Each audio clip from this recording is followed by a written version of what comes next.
Legend tells us that the gods created and destroyed the world 4 times.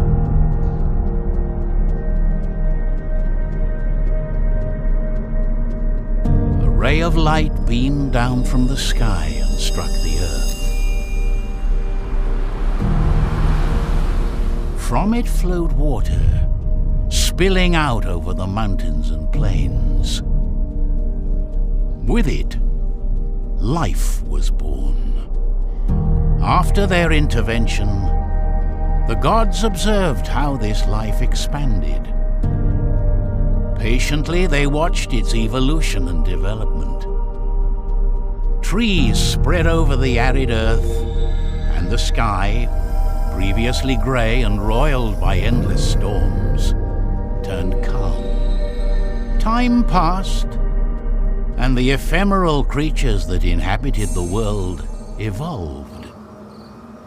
Intelligence and consciousness emerged. Some of the beings started to speak to their creators. They thanked them for having given their lives meaning, for things worth striving, and for dreams. With all this, something marvelous came into being: civilization. The different peoples multiplied and flourished in harmony, sharing knowledge and becoming wiser and wiser. The gods contemplated all of this with satisfaction. But then, something happened. These creatures, who had come so far, were invaded by ambition and greed. All the knowledge accumulated over centuries, all the advances, were now being used by some to dominate others. That's when the violence started. Wars broke out like a great storm, devastating everything in its path. Everything that these beings had achieved evaporated. The gods were furious. A great firestorm razed the earth and burned down its forests. The water that emanated from the mountains evaporated. The peoples were condemned, and all intelligent creatures vanished in the flames. Then the gods decided to try again. As the teachings of his master flooded his mind, Teku opened his eyes. In front of him he saw all the stars in the firmament. Suddenly he heard a fire crackling nearby. The last thing he remembered were the voices of alarm. His home was being attacked. Then he staggered to his feet. There was no time to lose.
Teku couldn't go on.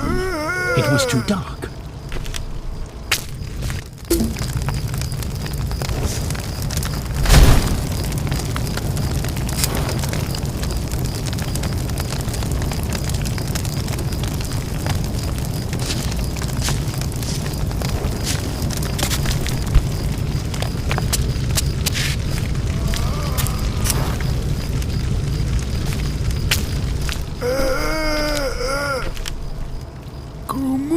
Shakapaka. Oh no! That poor man told Teku what happened. The tribe of the Wakcha had attacked the village and captured prisoners. One of them was Yaka, the tribe's shaman. He had to do something.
Before going into the forest, Teku looked back one last time. His village, once full of life, was now an immense flame that reared up against the darkness of the night sky. The few survivors left waved goodbye to Teku in a small gesture of hope. The tears streamed down their masks as they thought about all that had been lost. But there was no time to lose. He was determined to find Yaka and the rest of his men. After all, a light guide must never abandon its shaman, no matter what.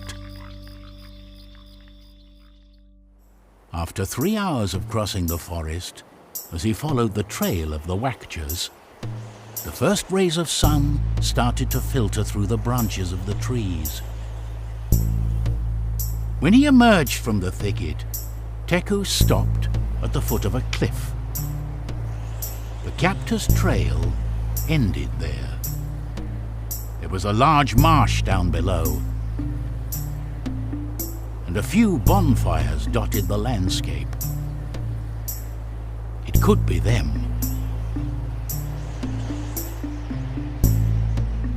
Teku leaned out over the abyss, trying to figure out the best way of getting down, without realizing that the ground he was walking on was giving way under his weight. His adventure was about to begin.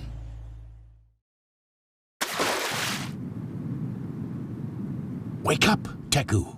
Come on!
a large symbol painted in green.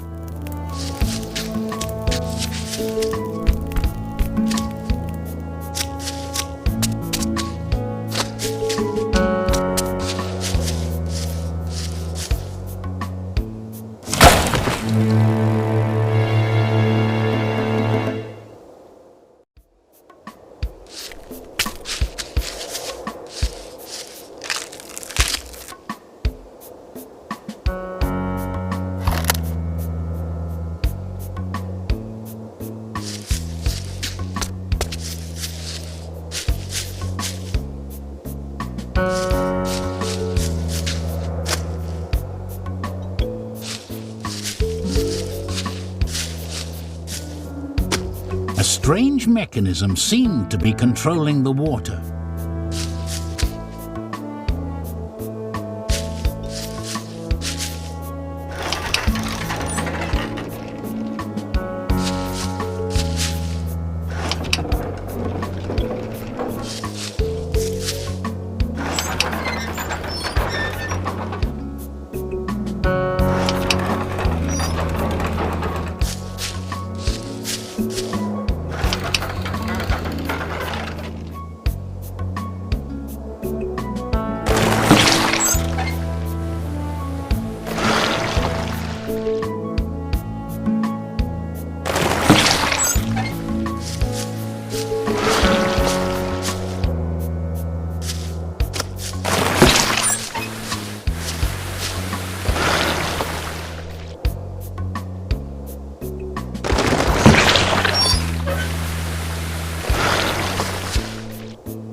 It was a Wakcha warrior.